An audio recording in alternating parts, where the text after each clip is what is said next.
এয়া মই আনবক্সিং কৰিবলৈ গৈছোঁ Asus Zenfone Max M2।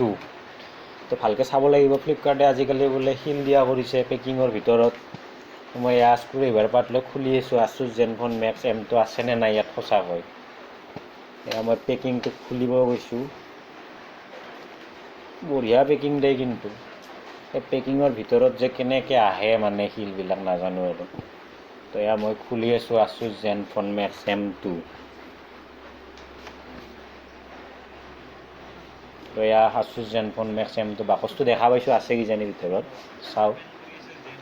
ইয়াত এখন ৰিচিপ্ট দেখা পাইছোঁ মই, চাওক ৰিচিপ্টখনত সঁচাকৈ কি লিখা আছে।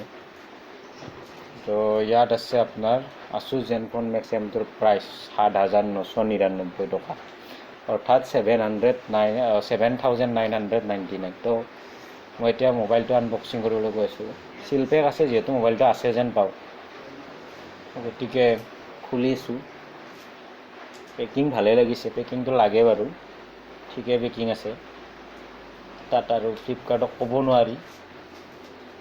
তো এয়া মই পেকেটটো খুলিলোঁ, মোবাইলটো চাম, মই ওলাই চাওঁ। ইয়াৰ এটা নীলা পেকেট আছে, পেকেটটো থৈ দিওঁ। মোবাইলটো আগতে চাওঁ, মোবাইলটো দেখিছোঁ মই, আছে মোবাইলটো সঁচাকৈ। এয়া Asus Zenfone Max M2 ইয়াত সঁচাকৈ আছে। তো ইয়াক মই এতিয়া অন কৰি চাব লাগিব ভাল নে বেয়া। মই অন কৰি চাওঁ ইয়াক। এয়া অন হৈছে Asus Zenfone Max2। তো অন হৈ গৈছে, মোবাইলটো ঠিকে আছে, ভাল। তো মই এতিয়া চাম নীলা বাকচটোৰ ভিতৰত কি আছে।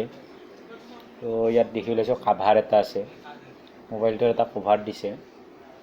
কভাৰটো বৰ্তমান থৈ দিওঁ, চাই লওক আপোনালোকেও, কভাৰ আছে। তো মই থৈ দিলোঁ। এতিয়া মই খুলিব গৈ আছোঁ। এইটো IMEI নাম্বাৰ, IMEI নাম্বাৰটো চাই লওক। মোবাইলটো অন হৈছে, মোবাইলটো মই চাই ল'ব লাগিব। চাৰ্জাৰডাল চাওঁ আগতে। এয়া মই চাৰ্জাৰ পাইছোঁ, এয়া চাৰ্জাৰডাল থওঁ। মোবাইলটো অন হৈছে, মোবাইলটো চাই ল'ব লাগিব। মোবাইলটো মই আগতে ছেটিংখিনি কৰিলোঁ, যিহেতু অন হৈছে মোবাইলটো।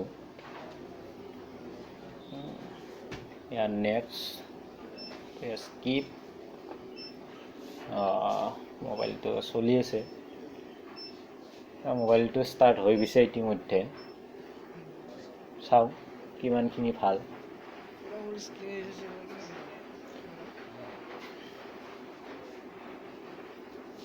তো মোবাইলটো চলিছে, মোবাইলটো ঠিকে আছে, ইয়াৰ একো প্ৰব্লেম নাই।